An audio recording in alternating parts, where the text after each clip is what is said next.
गरुड़ पुराण का महत्व। गरुड़ पुराण हिंदू धर्म के 18 महापुराणों में से एक है, जिसका संबंध विशेष रूप से मृत्यु, पितृलोक, पुनर्जन्म और मोक्ष से है। इसे भगवान विष्णु ने अपने वाहन गरुड़ को सुनाया था, इसलिए इसे गरुड़ पुराण कहा जाता है। यह पुराण व्यक्ति को जीवन, मृत्यु और मृत्यु के बाद की यात्रा के बारे में महत्वपूर्ण जानकारी देता है। इसका अध्ययन जीवन और मृत्यु के सत्य को समझने में सहायता करता है और इसे विशेष रूप से अंतिम संस्कार और मृत्यु के बाद के संस्कारों के संदर्भ में पढ़ा जाता है। गरुड़ पुराण के दो प्रमुख भाग। गरुड़ पुराण के दो मुख्य भाग हैं। एक पूर्व खंड, इसमें धर्म, कर्म, ज्ञान और भक्ति पर चर्चा होती है।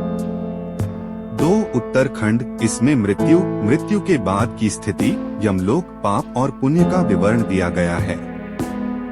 साथ ही यह कर्मों के अनुसार जीवात्मा के अगले जन्म का निर्णय कैसे होता है, इसका वर्णन भी इसमें मिलता है। गरुड़ पुराण और मृत्यु का संबंध। गरुड़ पुराण का विशेष महत्व तब होता है जब किसी व्यक्ति की मृत्यु हो जाती है।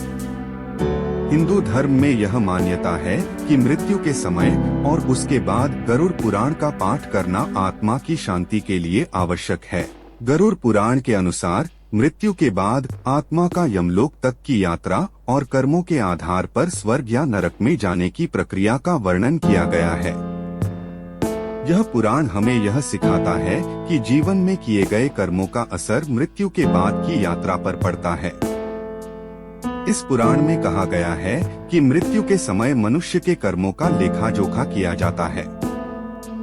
अच्छे कर्म उसे स्वर्ग की ओर ले जाते हैं, जबकि बुरे कर्म नरक की ओर। यह आत्मा को उसकी पाप और पुण्य की गणना के आधार पर यमराज के सामने निर्णय के लिए प्रस्तुत करता है। इसलिए यह महत्वपूर्ण है कि व्यक्ति जीवन में धर्म और सत्य के मार्ग पर चले, ताकि उसकी मृत्यु के बाद उसे कष्ट का सामना न करना पड़े।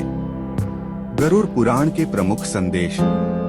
एक, कर्म का प्रभाव। गरुड़ पुराण में कहा गया है कि मृत्यु के बाद आत्मा को उसके कर्मों के अनुसार फल प्राप्त होता है।